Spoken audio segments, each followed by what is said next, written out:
warahmatullahi wabarakatuh. Nama saya Rufiah Mawadah Putri dari Prodi PAIB semester 2. Di sini saya akan menjelaskan sedikit tentang materi psikologi yang berjudul motivasi. Untuk yang A ialah motivasi dan pentingnya motivasi. Yang pertama ialah pengertian motivasi. Motivasi berasal dari bahasa Latin mover yang memiliki arti menggerakkan.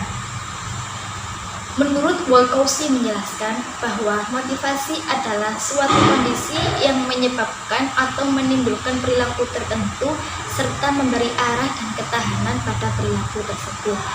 Untuk yang kedua, pentingnya motivasi dalam belajar. Penelitian psikologi menghasilkan teori-teori motivasi tentang perilaku. Subjek dalam motivasi ada yang berupa hewan, ada yang berupa manusia. Peneliti yang menggunakan hewan bisa dikatakan sebagai tergolong peneliti biologis atau peneliti behaviorios. Sedangkan peneliti yang menggunakan penelitian manusia bisa dikatakan sebagai peneliti kognitif. Para ahli berpendapat bahwa motivasi perilaku manusia berasal dari kekuatan mental, insting, dorongan, kebutuhan, proses, kognitif, dan interaksi. Pentingnya motivasi belajar bagi siswa sebagai berikut. Yang pertama, menyadarkan kedudukan pada awal belajar. Yang kedua, mengarahkan kegiatan belajar. Dan yang ketiga, membesarkan semangat belajar. Yang B ialah jenis dan sifat motivasi. Yang pertama ialah motivasi primer. Motivasi primer ialah motivasi yang didasarkan pada dasar-dasar dan motif-motif yang pada umumnya berasal dari segi biologis atau jasmani manusia. Untuk yang selanjutnya ialah motivasi sekunder.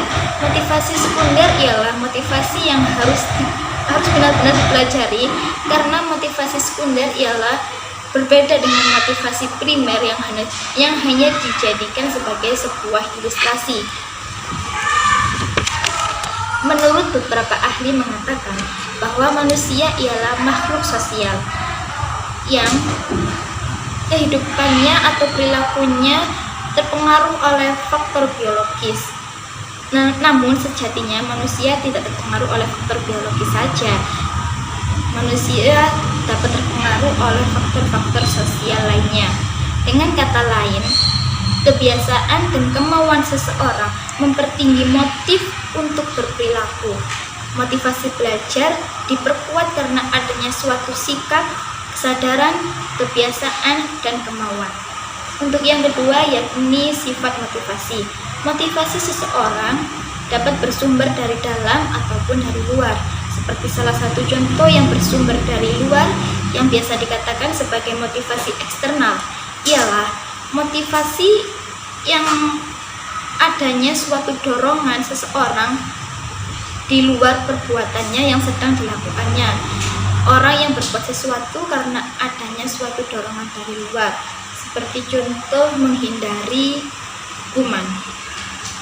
Motivasi dari dalam atau luar dapat dijadikan sebuah titik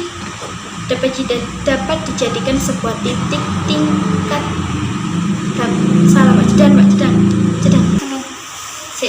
turun. Untuk yang kedua yakni sifat motivasi. Motivasi seseorang dapat bersumber dari dalam ataupun dari luar. Seperti salah satu contoh sifat motivasi yang berasal dari luar yang biasa dikatakan sebagai motivasi eksternal.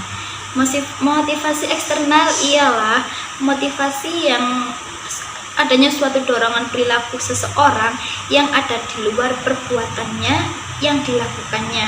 Orang yang berbuat sesuatu karena adanya dorongan dari luar, yakni seperti salah satu contoh ialah menghindari suatu hukuman.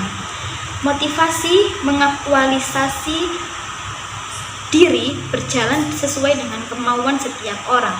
Motivasi diri dari dalam ataupun dari luar dijadikan sebagai sebuah titik penguat rekayasa dan pedagonis seorang guru.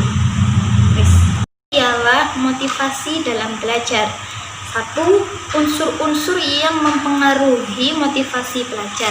Yang pertama ialah adanya suatu cita-cita, yang kedua adanya kemampuan siswa, yang ketiga adanya kondisi siswa, dan yang keempat ialah kondisi lingkungan siswa.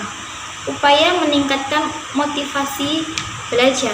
Yang pertama, optimalisasi penerapan prinsip belajar. Yang kedua, optimalisasi unsur belajar. Dan yang ketiga, optimalisasi pemanfaatan pengalaman dan kemauan siswa. Sekian dari saya. Apabila ada salah kata, mohon maaf yang sebesar-besarnya. Wassalamualaikum warahmatullahi wabarakatuh.